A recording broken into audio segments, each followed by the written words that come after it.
அனைவருக்கும் வணக்கம். இன்றைக்கி நம்ம வீடியோவில் எதை பற்றி பார்க்க போகிறோம் அப்படின்னா, பங்குனி உத்திரத்தோட சிறப்பு என்ன, கல்யாண சுந்தரர் விரதம் அப்படின்னா என்ன, அது எதனால் பங்குனி உத்திரத்தன்னைக்கு கடைப்பிடிக்கிறோம், அந்த விரதம் எப்படி இருக்கணும், அந்த விரதம் இருக்கிறனால நமக்கு என்னென்ன பலன்கள் கிடைக்கும் அப்படின்றது தான் இந்த வீடியோவில் பார்க்க போகிறோம். எல்லா இன்ஃபர்மேஷனும் தெரிஞ்சுக்கிறதுக்கு இந்த வீடியோவை ஸ்கிப் பண்ணாமல் பாருங்கள். இதில் ஏதாவது உங்களுக்கு தப்பாக தெரிஞ்சிருந்தது இல்லை இன்ஃபர்மேஷன் உங்களுக்கு யூஸ்ஃபுல்லாக இருந்ததுனாலுமே கமெண்ட் பாக்ஸில் மறக்காமல் போடுங்க. ஸோ பங்குனி உத்திரம் அப்படின்னா எல்லாருக்குமே தெரியுங்க. பங்குனி மாதம் உத்திர நட்சத்திரத்தில் தான் பங்குனி உத்திரம் கொண்டாடுறோம். ஸோ இதில் முக்கியமானது என்னென்னா, அந்த உத்திர நட்சத்திரத்தன்னைக்கு நிறைஞ்ச பௌர்ணமியாக இருக்கணுன்றாங்க. நம்ம மார்ச் 25 காலையில் சூரிய உதயத்தப்போ தான் முழு பௌர்ணமியும் அதே மாதிரி உத்திர நட்சத்திரமும் இருக்குது. ஸோ அந்த நாளில் தான் நம்ம இந்த வருஷம் பங்குனி உத்திரன் கொண்டாட போகிறோம். பங்குனி உத்திர நட்சத்திரத்தன்னைக்கு கல்யாண சுந்தரர் விரதம் அப்படின்னு சொல்கிறாங்களே, அது என்னது அப்படின்னா என்ன, அந்த விரதம் எதற்காக இருக்கணும் அப்படின்னு பார்த்தீங்கன்னா, நம்ம வீட்டிலையே நிறைய பேர்த்துக்கு கல்யாணம் ரொம்ப தடைப்பட்டுட்டே போகும். நம்மளுக்கிட்ட எல்லாமே இருக்கும். அதாவது பொண்ணு மாப்பிள்ளை ரெடியாக இருப்பாங்க, அவங்களோட ஏஜ் கல்யாண வயது அடைஞ்சிருப்பாங்க, அவங்களுக்கு தேவையான நகைகள் சேர்த்து வச்சுருப்போம், தேவையான சொத்துகள் சேர்த்து வச்சுருப்போம், எல்லாமே அவங்களுக்கு இருக்கும். இல்லைன்றதுக்கு காரணமே இருக்காது. ஆனால் ஏதோ ஒரு காரணத்துக்குனால, நம்மளால் கண்டுபிடிக்க முடியாத காரணத்தினால அவங்களோட கல்யாணம் தடைப்பட்டுகிட்டே போகும். அது நிறைய பேர் நம்ம வாழ்க்கையில் பார்த்துருப்போம். ஸோ அப்படி கல்யாணம் தடைப்படுறதுக்கு என்ன காரணம்னு எல்லாரும் போய் ஜோசியர்கிட்ட கேட்போம், இல்லாட்டி பக்கத்தில் தெரிஞ்சவங்கள்ட்ட கேட்கும்போது சொல்லுவாங்க பூர்வ ஜென்ம பயன், இல்லை முன்னோர்களோட சாபம், இது மாதிரி நிறைய காரணங்கள் சொல்லிகிட்டே இருப்பாங்க. இந்த காரணங்களுக்கெலாம் என்ன பரிகாரம்னா, நிறைய பரிகாரங்கள் சொல்லுவாங்க. நம்ம அதை செய்யலாமா வேணாமா, செஞ்சால் எவ்வளோ நாள் செய்யணும், அதெல்லாமே நம்மளுக்கு சந்தேகமாக இருக்கும். ஆனால் இந்த எல்லா பரிகாரங்களையும் எல்லா விஷயத்தையும் ஒன்றுள் அடக்கியது தான் கல்யாண சுந்தரம் அப்படின்ற விரதங்க. ஸோ இந்த விரதம் எதனால் பங்குனி உத்திரத்தன்னைக்கு இருக்கிறாங்க அப்படின்னா, இந்த பங்குனி உத்திரத்தை அன்னைக்கு தான் சோமசுந்தரர் மீனாட்சி அம்மன் திருக்கல்யாணம் நடைபெற்றுங்க. அதே மாதிரி முருகப்பெருமானுக்கும் தெய்வானிக்கும் திருமணம் நடந்த தினம் இந்த நாள் தான்.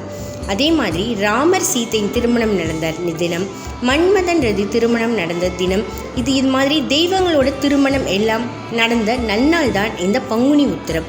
ஸோ இந்த நன்னாளில் நம்ம கல்யாண சுந்தரர் விரதம் இருப்பதனால கண்டிப்பாக நம்மளோட குழந்தைகளுக்கும், இல்லை விரதம் பொண்ணு பையனோ விரதம் இருந்தாலும் அவங்களுக்கும் கண்டிப்பாக நிச்சயம் அந்த தெய்வ அருளால் திருமணம் நல்லபடியாக நடைபெறும், திருமண வாழ்வும் இனிதாக இருக்கும் அப்படின்னு சொல்கிறாங்கங்க. சரி, ஸோ இதெல்லாம் சொல்லிட்டோம் எதனால் விரதம் இருக்கணும் அப்படின்னு. ஸோ நம்ம அடுத்து எப்பயும் பார்க்குற மாதிரி எப்படி விரதம் இருக்கணும் அப்படின்னு பார்த்தீங்கன்னா, ஸோ அன்றைக்கி எப்பயும் போல் நம்ம விரதம் இருக்கிற முறை நிறையா வீடியோவில் சொல்லியிருக்கோம். ஸோ காலையில் எழுந்து குளிச்சுட்டு சாப்பிடாம சிவன் கோயிலுக்கோ இல்லை முருகன் கோயிலுக்கோ, அருகில் எந்த கோயில் இருக்கோ அந்த கோயிலுக்கு போங்க. அன்றைக்கி சாப்பிடக்கூடாது. ஸோ முடியாதவங்க பால் பழம் எடுத்துக்கலாம். சாயந்தரம் வரைக்கும் சாப்பிடாம சாயந்தரம் கோயிலுக்கு போய் இறைவனை வழிபட்டுட்டு முடிஞ்சால் அன்றைக்கி நிறைய கோவிலில் திருக்கல்யாணம் நடைபெறும். அதுவும் ஈவினிங் டைம் தான் நடத்துவாங்க. அந்த திருக்கல்யாணத்தை பார்த்திங்கன்னா ரொம்ப ரொம்ப விசேஷம். ஸோ அந்த திருக்கல்யாணத்தை பார்த்து சாமி கும்பிட்டு அன்று உங்களோட விரதத்தை முடிங்க. கண்டிப்பாக உங்களுக்கு வாழ்க்கை துணை உங்களுக்கு தேடி வரும். பங்குனி உத்திரத்தில் இன்னொரு விசேஷம் என்னன்னு பார்த்தீங்க அப்படின்னா, திருமகள் திருமாலின் மார்பில் தான் இருப்பாங்க. அது நம்ம நிறைய கோவிலில் பார்த்துருப்போம். ஸோ அந்த திருமகள் திருமால் மார்பில் இடம் பிடித்த தினம்தான் இந்த பங்குனி உத்திரம். அதே மாதிரி கலைமகள் பிரம்மனின் நாவல் அமர்ந்த தினம்தான் இந்த பங்குனி உத்திரம். ஸோ இந்த பங்குனி உத்திரம் சிவனுக்கு மட்டும் சிறந்தது, முருகனுக்கு சிறந்தது, இல்லை பெருமாளுக்கு சிறந்ததுன்னு தனியாக இல்லை, எல்லா தெய்வங்களுக்கும் பொதுவாக சிறந்து விளங்கும் தினம்தான் இந்த பங்குனி உத்திரம். ரொம்ப ரொம்ப ரொம்ப விசேஷமானது. முக்கியமாக அந்த உத்திரம் பௌர்ணமி தினத்தன்று கொண்டாடப்படுறது தான் ரொம்ப விசேஷம். நம்ம வைகாசி மாத பௌர்ணமியை வைகாசி விசாகம்னுவோம், தைப்பூச பௌர்ணமியை தைப்பூச தினம் அப்படின்னு சொல்லுவாங்க. பங்குனி அன்றைக்கு பௌர்ணமி வரதை பங்குனி உத்திரம்னு சொல்லுவோம். இந்த நாளில் என்ன பண்ணிங்கன்னா, பழனியில் ரொம்ப விசேஷமாக கொண்டாடுவாங்க.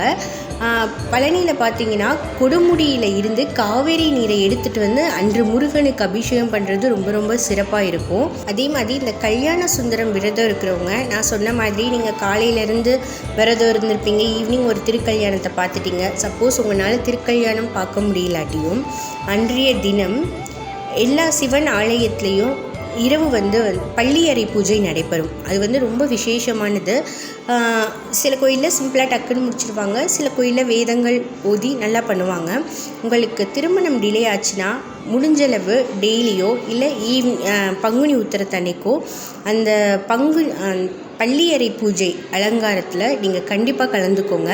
உங்களால் முடிஞ்ச பூ மட்டும், அதுக்கு ரொம்ப நீங்கள் செலவு பண்ணணும்னு இல்லை, ஒரு 5 ரூபா 10 ரூபாய்க்கு பூ வாங்கி அந்த பள்ளியறை பூஜைக்கு கொடுங்க. அந்த பூஜையில் கலந்துக்கோங்க. சிவனை மனமுருகி வேண்டுங்க. கண்டிப்பாக அந்த தெய்வீக திருநாள் அன்று தெய்வ அருள் உங்களுக்கு நிச்சயம் கிடைக்கும். உங்கள் அனைவரின் பிரார்த்தனையும் கண்டிப்பாக நிறைவேறதுக்கு நான் இறைவனை பிரார்த்திக்கிறேன். ஓம் நமச்சிவாய. ஓம் சரவண பவாய நமக. ஸோ எல்லாருமே கல்யாண சுந்தர விரதம் இருங்க. உங்களோட விரதம் கண்டிப்பாக பலன் பெறும். நீங்கள் பலன் அடைஞ்சதுக்கப்புறம் கண்டிப்பாக கமெண்ட் பாக்ஸில் மறக்காமல் போடுங்க. அப்போ தான் இந்த வீடியோவை பார்த்து மற்றவங்களும் பலன் பெறுவாங்கன்னு நான் நினைக்கிறேன். நன்றி, வணக்கம்.